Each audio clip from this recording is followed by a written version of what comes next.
Hey guys, in this video, I will show you how to delete your Betway account permanently. Alright, so let's begin. Open your web browser. Then on the search bar, type in betway.com. Once you type it in, it will take you to this web page. Now on this web page, you'll have to log into your account. So enter your username and your password. So go ahead and do that. And in case if you have forgotten your password, you can click on this link to reset it. Once you have entered your credentials, click on this login button. After that, you'll have to click on this support button, then click on help. Then it will take you to this page. On this page, click on this icon where it says I have another query.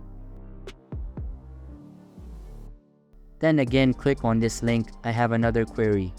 Then it will show you process to contact Betway. Follow this process, and once you get in contact, ask them to delete your account. Or you can also go to your Gmail and then type in this address. And then on subject you can type in account deletion. And in the body area you can explain your reason to close your account. Once you do that, click on the send button. And once you send out the email, they will try to help you delete your account. So this is how you do it. I hope this video was helpful. Thanks.